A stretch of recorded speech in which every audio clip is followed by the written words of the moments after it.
morning, everyone. We are convening the Joint Committee on Labor and Government Operations and the Committee on Human Services. It is Tuesday, February 6, 2024 at 9:15 a.m. in conference room 309. We're going to, just a FYI for everyone, we're going to hear the first bill because that's a joint. We're going to recess DM on just that first bill, allow the Committee on Human Services to leave to go to another hearing, and then we'll resume the hearing on the rest of the LGO bills. All right. In order to allow as many people time to testify as possible, there is a 2-minute time limit for testifiers. Because morning hearings must adjourn prior to noon floor session, not all testifiers may have the opportunity to testify. In that event, please note that your written testimony will be considered by the committee. Please keep yourself muted on Zoom and your video off while waiting to testify. And again, after your testimony is complete, the Zoom chat function will allow you to chat with the technical staff. So if you have any technical issues, use the chat. If you are disconnected unexpectedly, you may attempt to rejoin the meeting. If you're disconnected during the testimony and we're still on the bill, we may come back to you. But if not, then please know that your testimony will be considered, your written testimony will be still considered. In the event of a network failure, it may be necessary to reschedule the hearing or schedule a meeting for decision-making. In that case, an appropriate notice will be posted. Please avoid using any trademark or copyrighted images or any ad hominem attacks, please. Please refrain from using uncivilized behavior, as you may be removed from the committee. All right, first up on the agenda, we have HB 1958 relating to economic development. This requires the Department of Labor to establish a 3-year child care pilot program to provide grants for employers to assist in offering child care or caregiving support for their employees. First up, we have quite a few testifiers in support. First up, we have the Executive Office of Early Learning in support. Aloha Chairs, Vice Chairs, and members of the committee. I'm Yuko Arikawa Cross, Director of the Executive Office on Early Learning. We stand on our written testimony in support and defer to DLIR. Thank you for the opportunity to testify. Okay, thank you. Next up, we have the Hawaii Food Industry Association in support. Should be on Zoom. Not present? Okay. It's odd. I thought more people would be here.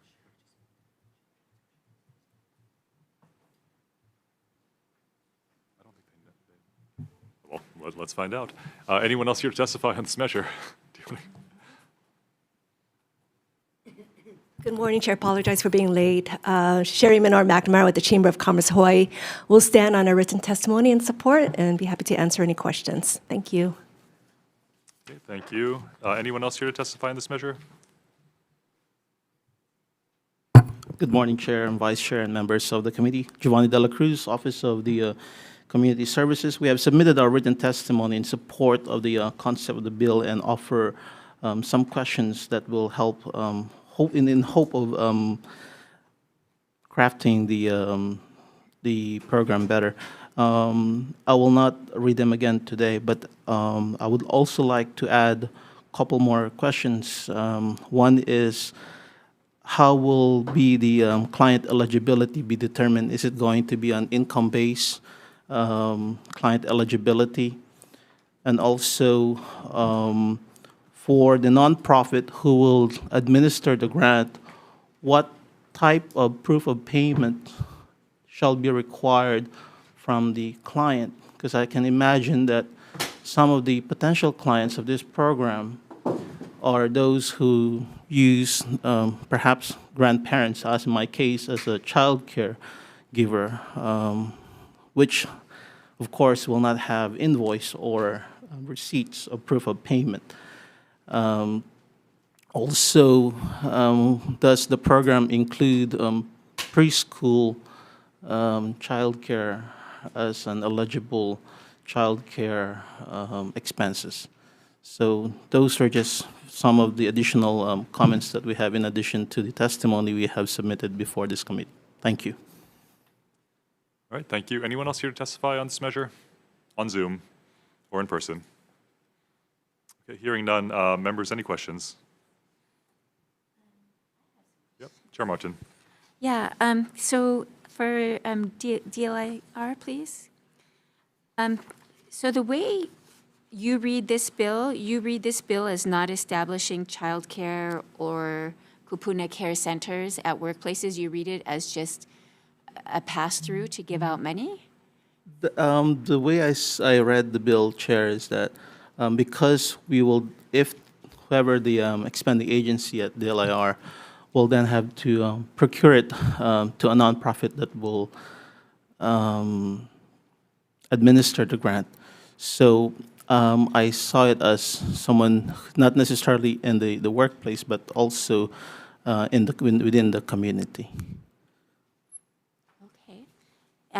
And you had said in your written testimony that, that you had questions also about the finances of the appropriation, like what you folks could take for administration of the program, what the NGO might be able to take. Precisely, because one of the things, based on our experience when we procure health and human services under Chapter 103 F, one of the things that nonprofit often ask is what is the percentage of admin that they are allowed to take for their administration purposes. Some request 5, some request 10. By rule of thumb, we when we craft an RFP, we use the federal guidelines, of which they allow 10%. And what about for you folks? Do you need, would you be able to administer this with your existing staff, or would you need? We'll have to evaluate the workload in the office if an additional FTE is needed.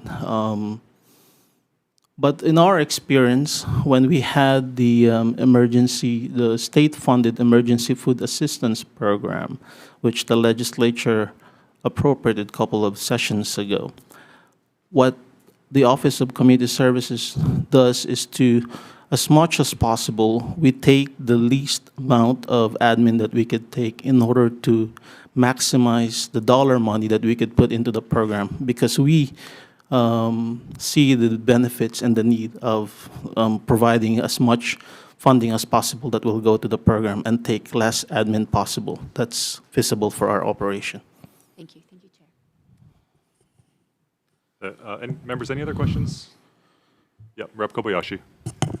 To follow up on Chair's comments and your comments, I think this bill lacks so many details.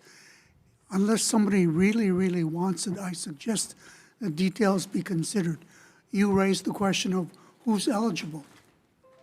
We don't know whether childcare, as you said, means preschool or not. And we don't know what caregiving is. Caregiving for whom? That's precisely a wrap. Is it? Are we looking at 0 to 4, 0 to 3?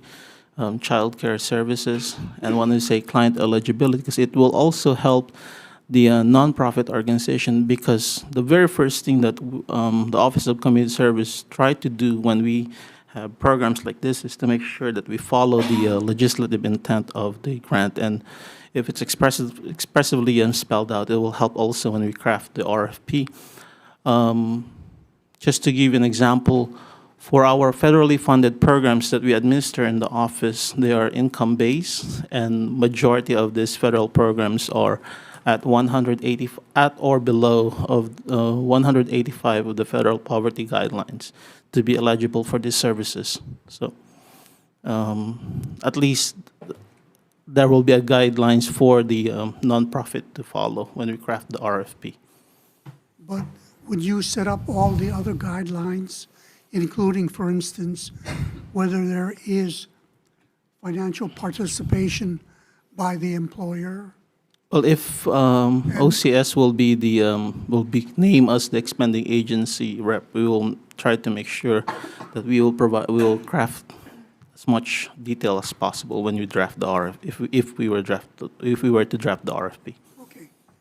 So you're willing to take on the burden of providing all the details? I mean, who in their right mind lacks. rep to say no, but it depends also that I don't have the extensive knowledge as to who is better fit within the state organization. Thank you. Thank you, Rep. Members, any other questions? Yep, Rep. Capello.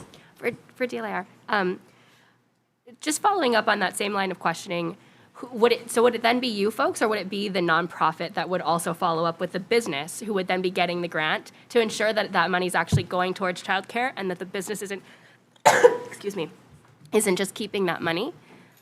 Precisely, Rep. I'm speaking on existing programs now at OCS. When we have a nonprofit that administer a program for the state, whether the nonprofit like it or not, they become a surrogate of the state, and that we hold them to the standard. So make sure we see it as we don't just put it on the burden or responsibility of the nonprofit organization to ensure that the program is working into its design, purpose, and the legislative intent. It is OCS, the state agency, to make sure, because when the nonprofit fails, OCS also fails. So among many other things that we do with purchase of service programs is we go out and monitor, look at client files to make sure that the nonprofit are doing what's necessary in order to make sure that the programs are in good order. Okay, thank you. Members, any other questions? Okay, hearing none, we'll recess for decision-making.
Reconvening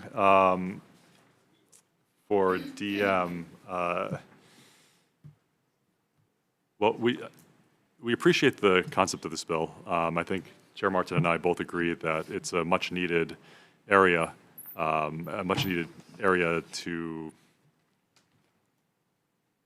don't know, I mean, working families just need a lot of support. I mean, as a parent with 2 kids, I really, this bill really speaks to my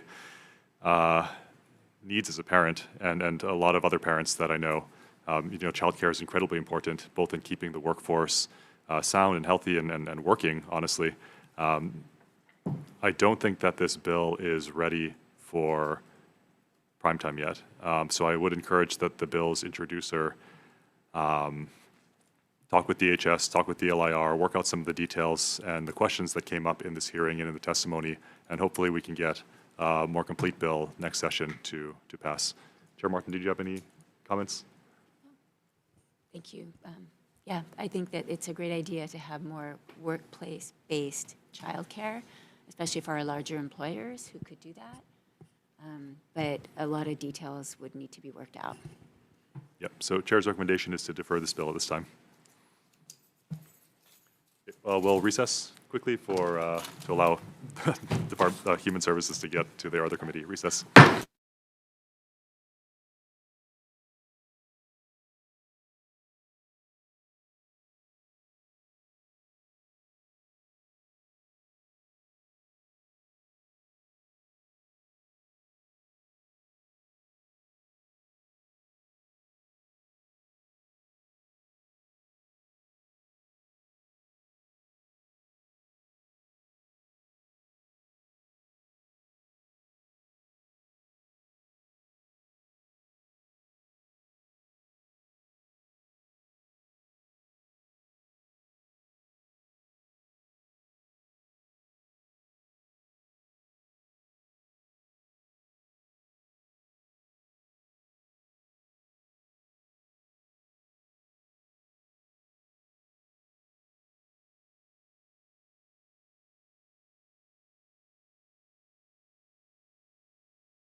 We're reconvening the Committee on Labor and Government Operations. Still Tuesday, February 6th, in Conference Room 309. Next up on the agenda, we have HB 2343 relating to the enforcement of orders of wage payment. First up on the agenda, we have the Attorney General in support. Should be on Zoom. Oh, nope, in person. Good morning, Chair Matayoshi and members of the committee.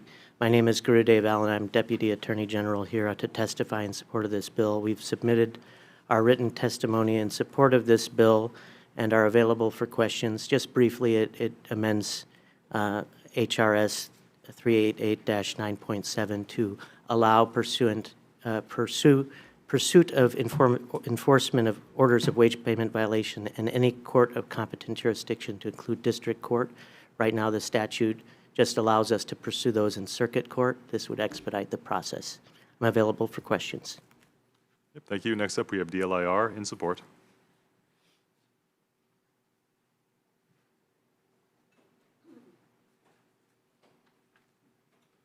Good morning, Chair Matayoshi, Vice Chair Garrett, and committee members. Jade Butay for Department of Labor and Industrial Relations. We stand on our testimony in support of this Department of the Attorney General's bill that is part of the governor's package. Thank you. Thank you. Anyone else here to testify on this measure? Members, any questions? I've just got one for AGs. Just out of my own curiosity, are you guys going to go down to small claims court too?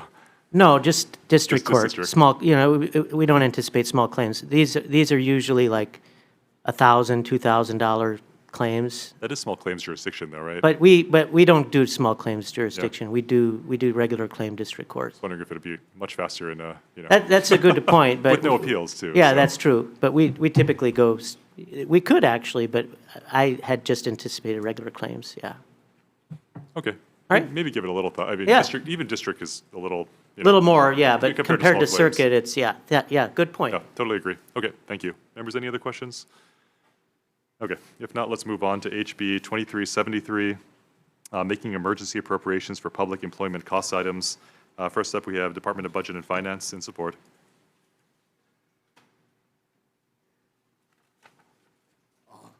Chair, members of the committee, Neil Miyahiro for Budget and Finance.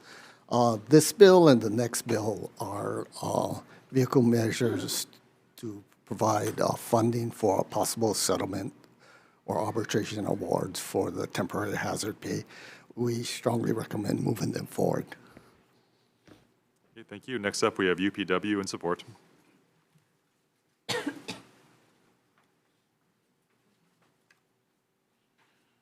Good morning, Chair Masayoshi, Vice Chair Garrett, members of the committee, Tuli Tafai with UPW, and we stand in strong support of HB 2373, and we stand on our written comments. Okay, thank you. Anyone else here to testify on this measure? Members, any questions? Okay, seeing none, let's move on to HB 2374, making emergency appropriations for public employment cost items. This is for units 2, 3, 4, 9, 13, and 14. The previous ones was unit 1 and 10. First up, we have Department of Budget and Finance in support.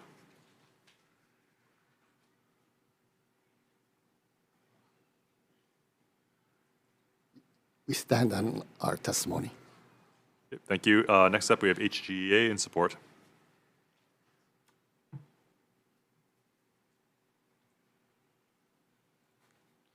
Good morning, Chair, Vice Chair, members of the committee. Nui Sabas, HGA, standing on a written testimony, strong support. Thank you. Okay, thank you. Members, any questions? Or anyone else here to testify on this measure? Very unlikely. Members, any questions? Also very unlikely. All right, let's move on. HB 2381, relating to the Employees Retirement System funding period. First up, we have ERS in support.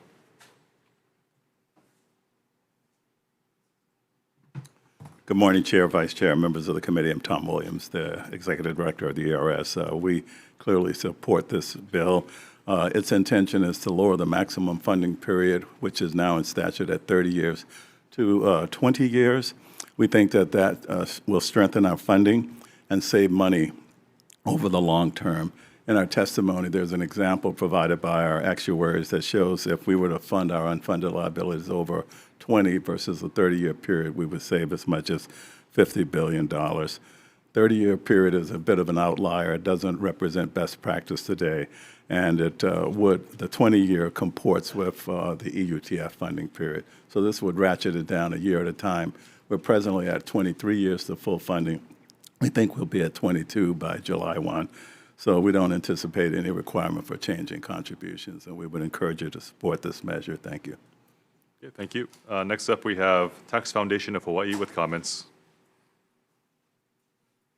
Yes, good morning, Chair and members of the committee. This is Jade McMillan on behalf of Tuami Amachika for the Tax Foundation of Hawaii.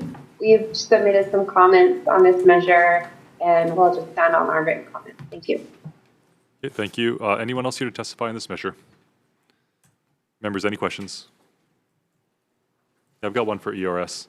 Tax Foundation pointed out or compared this to refinancing a 30-year mortgage to a 15 or a 20-year mortgage, or however you want to think about it, Sure. with increased payments being needed to meet the goal. Is that how you would conceptualize this, Bill? Chair, thanks for the question. No, it isn't. We think that current contribution rates are sufficient to amortize the current unfunded liability well under the 20-year threshold. We're at 23 today. We're dropping by one full fiscal year. Each year we're on track based on our 2016 projections to the legislature in terms of unfunded liability. So we're not anticipating we're going to increase contributions in order to fund this liability in a shorter period. Current contributions, we think, are adequate. Now, if there is adverse experience in terms of investment earnings over an extended period, it could require an increase, but we don't anticipate any increased payment in order to impose this 20-year maximum. It's only the period in which you have to respond if it breaches that. So why do we need this bill? I mean, and I'm just thinking of, a 30-year mortgage, you can pay it off early. If the current contribution rate will allow you to pay it off now in 23 years, and then you're anticipating 20 years anyway, but what's the purpose of this bill? Well, I think it's to change the current statute, which allows the 30-year funding. We think that Don't we this want would that flexibility, though? Most big plans today don't consider 30 years as an outlier. It transfers liabilities between generations of individuals. Rating agencies don't see it as appropriate to fund one generation's benefits over a 30-year period. So there are a lot of philosophical and equity reasons for doing this. But we don't think it would have a fiscal impact because the contributions as they stand today are adequate. We plan to be 100% fully funded in 23 years from today. But I think the rating agencies view this as very positive because it shows that we're strongly addressing and improving the funding policy for the ERS. Okay, so it's more to show the rating agencies that we're serious about moving the timeline up. Well, that is one of the aspects. It's just to strengthen the funding policy for the ERS. You said 23 years, though, and you want to make it 20? It would be 20. We would start, it's now at 30. The bill proposes that we introduce it at 25, and then we move down 1 year each year until in 2029 it would be at 20. We anticipate at that juncture we'll probably have 17 years to full funding. Current assumptions stand. So bottom line, no increased contributions by employees? Not as a result of our imposing a 20-year funding. There has to be other circumstances that would cause that. Benefit increases, for example, or investment earnings that were 2% below forecast for a decade. Those things could result in a change, but all of the current assumptions suggest no change in contributions required to adopt this 20-year funding period. Okay, thank you. Members, any other questions? All right, if not, let's move on to HB 2382 relating to the employees' retirement system.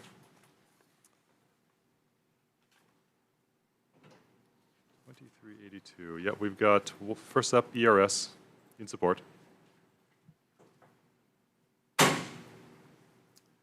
Chair, Vice Chair, members of the committee, Tom Williams testifying in support. This we refer to as our Service-Connected Disability and Accidental Death Benefits Bill. You know, our plan develops benefit provisions for specific groups of employees, general employees, police and fire, emergency responders, elected officials, and the like. This service-connected disability provision and accidental death benefits were targeted to those professions that were exposed to unique job hazards like police and fire, emergency responders, sewer workers who were exposed to noxious gases, bodily harm, cancer, and the like. These benefits are especially generous and are intended to compensate these individuals for the extra risk that they face. The benefits, there's no minimum age to be eligible for these benefits, no service requirement, you don't have to work for any number of years, pays lifetime benefits, returns the employee contributions, and it's not subject to federal income tax. The courts have begun to interpret these benefits as eligible to all classes of employees beyond just those that were intended by the legislature. And this bill is intended to clarify that these benefits are targeted for police, fire, emergency responders, and the like. Providing these level of benefits, they weren't anticipated when we set contribution rates or funding because, again, employee contributions are fully returned. And because these benefits are attractive, more and more people are pursuing this. As an alternative to regular retirement, there are also disability retirement opportunities. There's workers' compensation and Social Security disability benefits that general employees are eligible for as an alternative to these. Okay. Thank you. Thank you. Thank you. Next up, DLIR in support.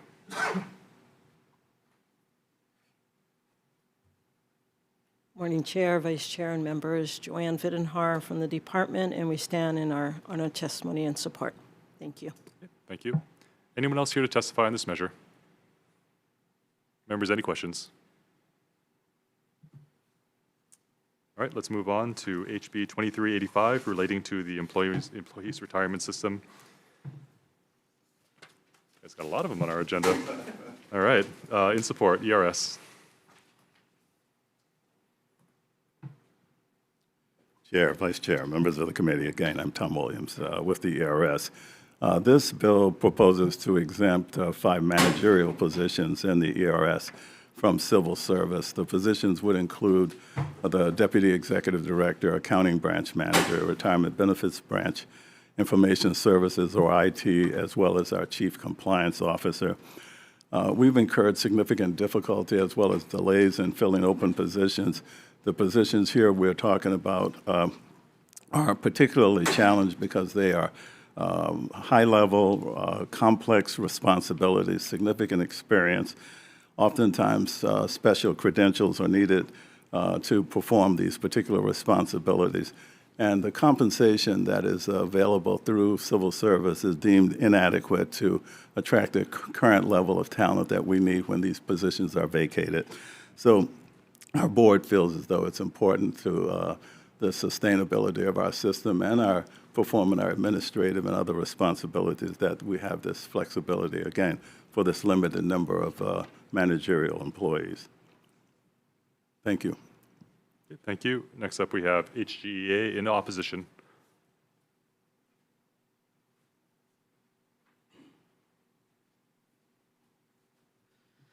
Chair, Vice Chair, members of the committee, Nui Sabas with HGEA. We're going to stand on our written testimony in opposition. I do want to add that HGEA, we also represent members that are excluded from collective bargaining, that are managerial and confidential employees. These employees obviously are not covered under the protections of the collective bargaining agreement. Therefore, they rely on the protections of civil service law. So we feel that it's important that they still be kept be afforded those protections.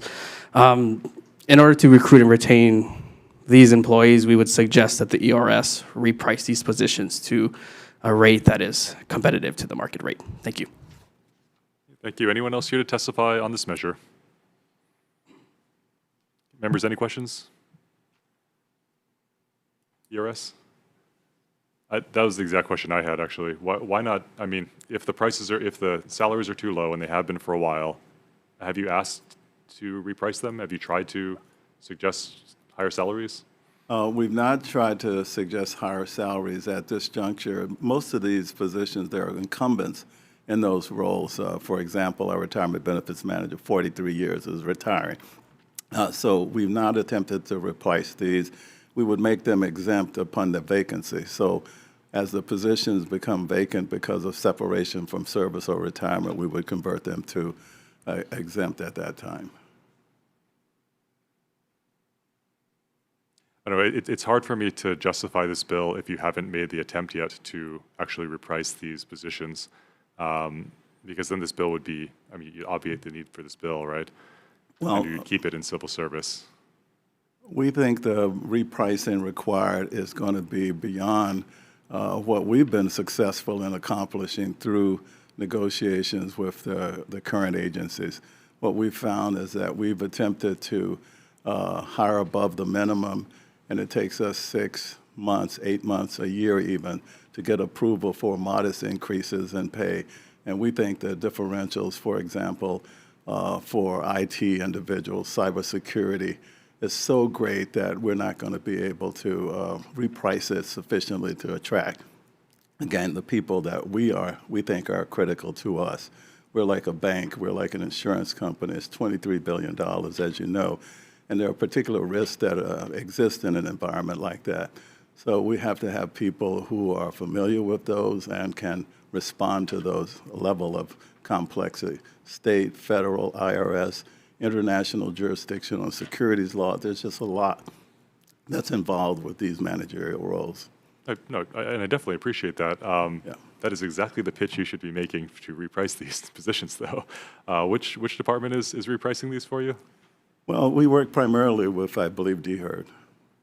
And is DHERD the reason why? I mean, I know I've heard from a lot of other departments so far that there seems to be a slowdown when they get to DHERD for a lot of things. Is that why you're asking for this bill? Well, I don't think it's really related solely to DHERD by any means. I think that there are a number of just compensation that the state pays generally is oftentimes for some of these positions non-competitive with the private sector, and that's who we're competing with for these investment accounting roles and the like, IT roles and the others that we're talking about. So I don't think it's solely DHERD. It's a much larger, complex circumstance. That's fair. That's fair. Maybe we should make them football coaches and they get paid enough. I'd like you to try first. I understand your situation, and I understand that there are incumbent people in the positions, and you'd like the flexibility upon their retiring, but it just strikes me as a little, it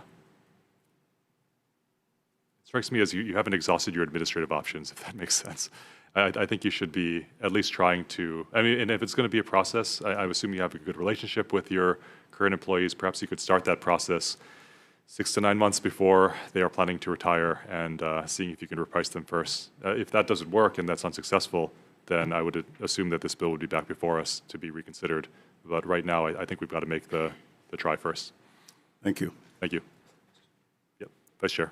Sorry, Mr. Williams, while you're there, you specifically note the CCO position, that is the Chief Compliance Officer.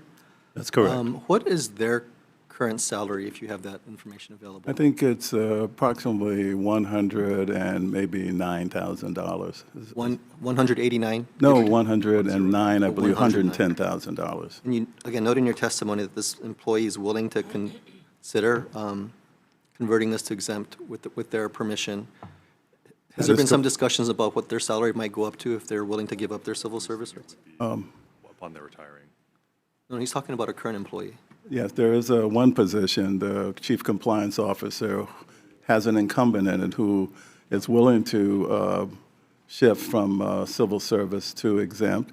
And we've not discussed a particular increase in pay resulting solely from this change. Right. We think that individual is compensated adequately at the moment because we were able, at the time of his hire, to demonstrate that we needed higher because they were earning higher than the position that we had available would pay. So we did negotiate in that instance to get higher pay, but we're not talking about increasing that just because of a shift from exempt to civil service.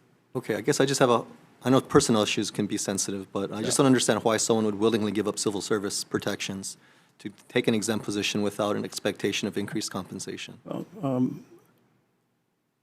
I think the individual feels as though there are protections, even for non-civil service workers. I mean, the state really provides significant work protections for these individuals.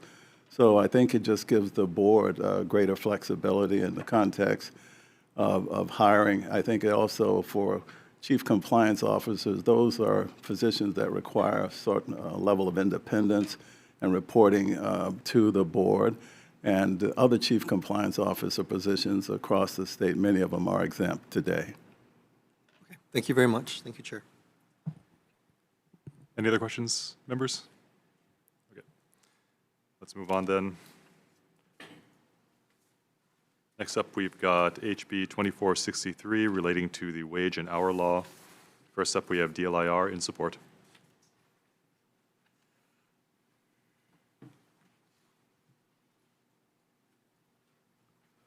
Aloha Chair, Vice Chair, and committee members. Jade Butay for DLIR.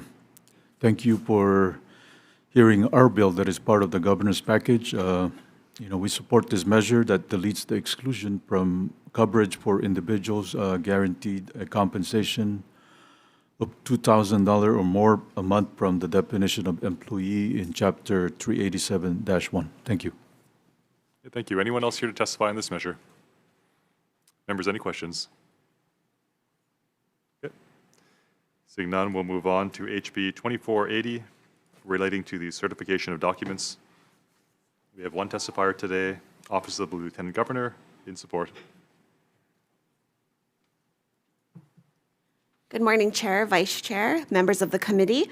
Michelle Kurihara-Klein on behalf of the Office of Lieutenant Governor and our Lieutenant Governor, Sylvia Luke. You have our written testimony in strong support of this measure, and we want to express our appreciation for your prior support on a similar measure that passed last session. All of the arguments are presented in our written testimony, but I do want to highlight that the fund and the fees collected from this special fund, if passed, will be used to finance the modernization of the apostille and certification services. So therefore, those who utilize the services will be funding the upgraded system to provide more effective services for the future. And I'd be happy to answer any questions if you have any. Thank you. Thank you. Anyone else here to testify on this measure? Members, any questions? Yeah, Vice Chair. LG's office, please. I understand you would set the fee based on the administrative rules process. Is it too early to say what that might look like up from the current dollar per document? Yes. Last session, the legislature passed a bill that increased the fee from $1 to $10, and that measure was met with concerns during the veto process and was vetoed.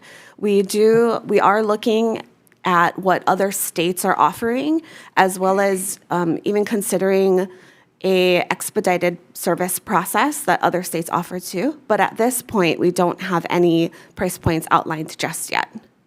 Okay, and then what would it take for the LG's office to accept like web-based payment? Right now, you mentioned again it's cash or certified check, which costs more than the dollar itself. Yes.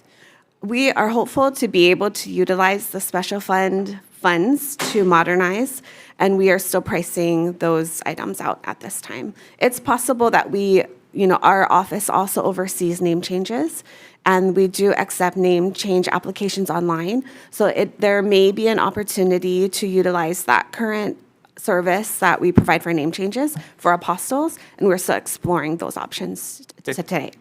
All right, thank you very much. Thank you, Chair. I've got one question. Do you not want the amount in HRS to give you more flexibility through the rules to change it at a later date too? Or would you prefer to have the amount actually in here? The preference would be to have the amount be established via rules, and I believe that would offer the most flexibility. Okay, thank you. Thank you. Okay, any other questions? Yep, Rep. Martinez. How long does it take for apostolate to take place? Well, when Lieutenant Governor first entered office, it was a few months or so, and we have reduced that wait time to between 5 to 10 business days. And it really depends on the influx of apostles or certifications that come in.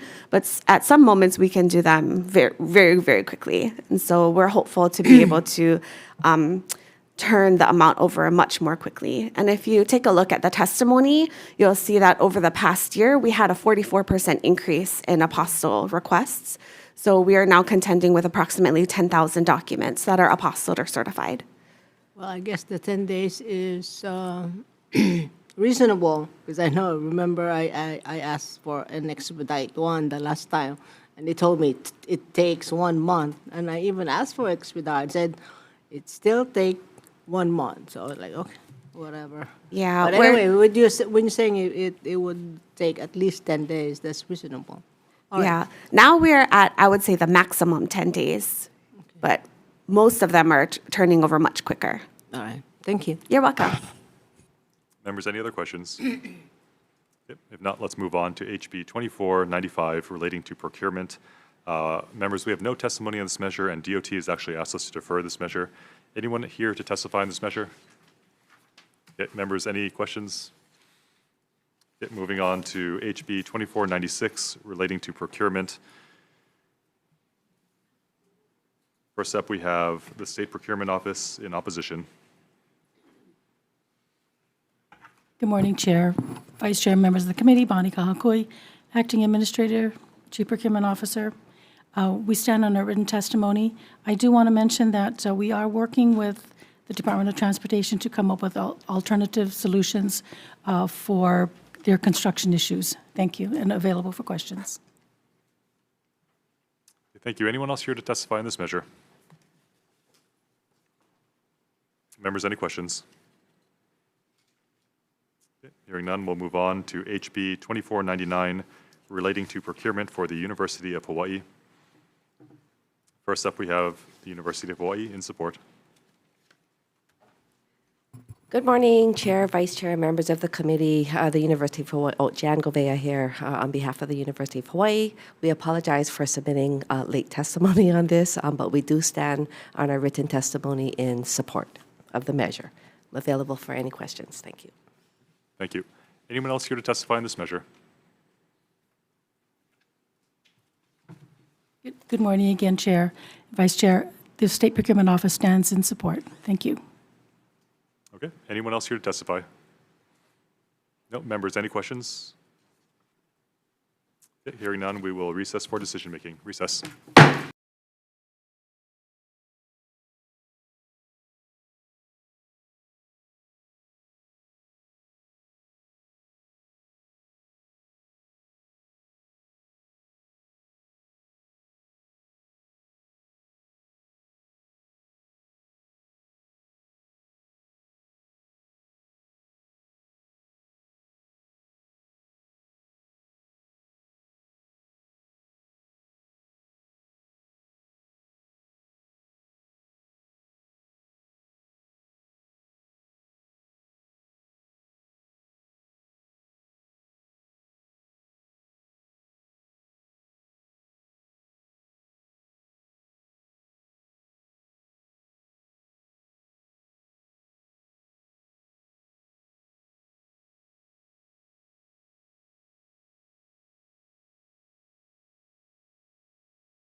Okay, we're reconvening the Committee on Labor and Government Operations. It is still Tuesday, February 6th in Conference Room 309.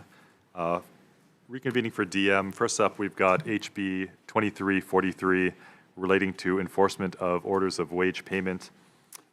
Chair's recommendation is to add technical amendments needed for clarity, consistency, and style, and to defect the date to July 1st, 3000. Members, any comments? Not, Vice Chair, for the vote. Thank you, Chair. Members voting on House Bill 2343, Chair's recommendation is to pass with amendments. Chair and Vice Chair vote aye. Representative Capella? Aye. Representative Martinez? Aye. Representative Sayama? Aye. Representative Tam? Aye. And Representative Alcos? Aye. Thank you, Chair. Your recommendation is adopted. Thank you, members. Up next, HB 2373, making emergency appropriations for public employment cost items. Well, Chair's recommendation is just to effect the date to July 1st, 3000. Any comments? Chair for the Vice Chair for the vote. Thank you, Chair. Members voting on House Bill 2373, Chair's recommendation is to pass with amendments. Anyone voting with reservations or nay? Seeing none, Chair, your recommendation is adopted. Yeah, thank you, members. Next up, we have HB 2374, making emergency appropriations for public employment cost items. Again, Chair's recommendation is to defect the date to July 1st, 3000. Members, any comments? Seeing none, Vice Chair for the vote. Thank you, Chair. Members voting on House Bill 2374, Chair's recommendation is to pass with amendments. Anyone voting with reservations or nay? Seeing none, Chair, your recommendation is adopted. Up next, HB 2381, relating to the Employees Retirement System funding period. Chair's recommendation is for tech amendments needed for clarity, consistency, and style, and to defect the date to July 1st, 3000. Members, any comments? Seeing none, Vice Chair for the vote. Thank you, Chair. Members voting on House Bill 2381, Chair's recommendation is to pass with amendments. Anyone voting with reservations or nay? Seeing none, Chair, your recommendation is adopted. Thank you. Up next, we have HB 2382, relating to the Employees Retirement System. Again, Chair's recommendation is for tech amendments needed for clarity, consistency, and style, and to defect the date to July 1st, 3000. Members, any comments? Seeing none, Vice Chair for the vote. Thank you, Chair. Members voting on House Bill 2382, Chair's recommendation is to pass with amendments. Anyone voting with reservations or nay? Seeing none, Chair, your recommendation is adopted. Thank you, members. Next up is HB 2385. Per our discussion and testimony, the Chair feels that ERS should make an effort to reprice before before trying to do what they're trying to do in this bill. So if that doesn't happen, maybe we'll see you again with the same bill, same bad time, same bad place. But for now, we'll be defecting or deferring.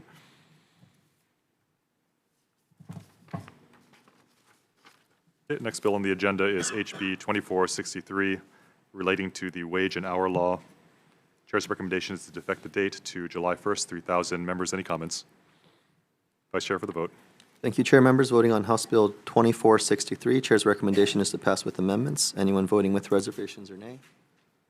Seeing none, Chair, your recommendation is adopted. Thank you. Members, up next, we have HB 2480, relating to the certification of documents. Chair's recommendation is for technical amendments needed for clarity, consistency, and style, defecting the date to July 1st, 3000. Members, any comments? Vice Chair for the vote. Thank you, Chair. Members voting on House Bill 2480, Chair's recommendation is to pass with amendments. Anyone voting with reservations or nay? Seeing none, Chair, your recommendation is adopted. Thank you. Moving on to HB 2495. Chair's recommendation is to we'll be deferring this measure per DOT. Up next, HB 2496, relating to procurement. We'll be defecting the date to July 1st, 3000. Members, any comments? Seeing none, Vice Chair for the vote. Thank you, Chair. Members voting on House Bill 2496, Chair's recommendation is to pass with amendments. Anyone voting with reservations or nay? Seeing none, Chair, your recommendation is adopted. Thank you, members. Next up, HB 2499, relating to procurement for the University of Hawaii. Chair's recommendation is to make technical amendments needed for clarity, consistency, and style, and to defect the date to July 1st, 3000. Members, any comments? Seeing none, Vice Chair for the vote. Thank you, Chair. Members voting on House Bill 2499, Chair's recommendation is to pass with amendments. Anyone voting with reservations or nay? Seeing none, Chair, your recommendation is adopted. Thank you, members. We're moving into our decision-making only part of the agenda. First up, we have HB 1644, relating to the Employees Retirement System. We are going to be adding language to narrow the scope of the overtime to a natural disaster under an emergency proclamation, defecting the date to July 1st, 3000.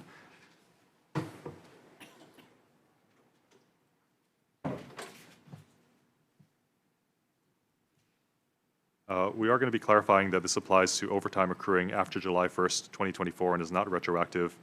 And we will be adjusting a provision on page 2, lines 5 through 8, to place it in a section that deals with calculation of pension, as it's inappropriate in the definition section. Members, any comments? Okay, Vice Chair for the vote.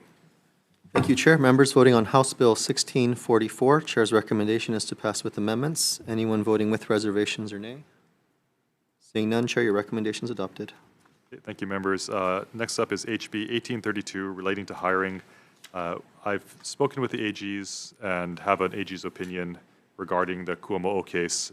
They are of the opinion that because this allowing departments the flexibility to expand the applicant pool by use of minimum qualification alternatives is expansive rather than restrictive. It does not violate or conflict with the Supreme Court's decision in Kuomo'o, so we will be leaving that section in to allow departments to consider alternate qualifications that were not posted. We are going to be defecting the date to July 1st, 3000. On page 5, line 10, we're going to be changing the hiring of the applicants to the hiring of an applicant for clarity. In section 2, subsection D, we're going to be adding some language to make it clear that the State Department, division, or agency may immediately call and interview those applicants that they've determined meet the minimum qualifications for the job as well. Members, any questions? Any comments? Okay, if not, Vice Chair for the vote. Okay, thank you, Chair. Members voting on House Bill 1832. The Chair's recommendation is to pass with amendments. Anyone voting with reservations or nay? Seeing none, Chair, your recommendation is adopted.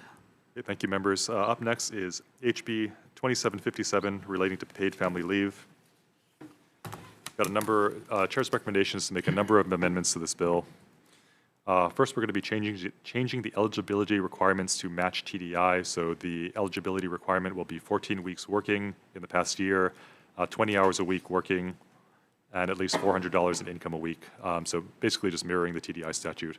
We're going to be adding organ donation and termination of pregnancy to medical leave coverage.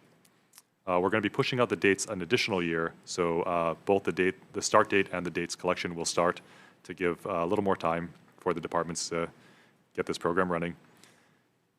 We're going to be specifying that the claims can be filed up to 45 days prior to the expected date of a triggering event, and also that claims will be paid within 2 weeks at the start of the leave itself. And that's where the triggering event can be anticipated, such as the birth of a child. Changing the wage replacement language to mimic Minnesota's paid family leave law. So that's 90% wage replacement on the portion of wages that do not exceed 50% of our state's average weekly wage, 66% on that portion of wages between 50% and 100% of average weekly wage, and 55% wage replacement on wages over 100% of average weekly wage, with the wage replacement cap still capped at the state's average weekly wage. We are specifying that the term employer includes both state and counties, as in addition. Defecting the date to July 1st, 3000, and tech amendments needed for clarity, consistency, and style. Members, any comments? Okay, Vice Chair for the vote. All right, thank you, Chair. Members voting on House Bill 2757. Chair's recommendation is to pass with amendments. Anyone voting with reservations or nay? Seeing none, Chair, your recommendation is adopted. Okay, thank you, members. Next up, we have HB 2068 relating to psychologists. We are going to be deferring this bill as DOH and DHERD have worked out the issue, which I appreciate. HB 2720 related to collective bargaining. This is the grad student bill. We are going to be revising, our Chair's recommendation is to amend this measure to place the graduate, so we're going to be still creating the bargaining unit for grad assistants. We're going to be temporarily placing the graduate assistants in HRS 89-6, which is the exclusionary statute. The grad assistants will need to petition HLRB when they are ready to be placed in the new bargaining unit that we have created for them.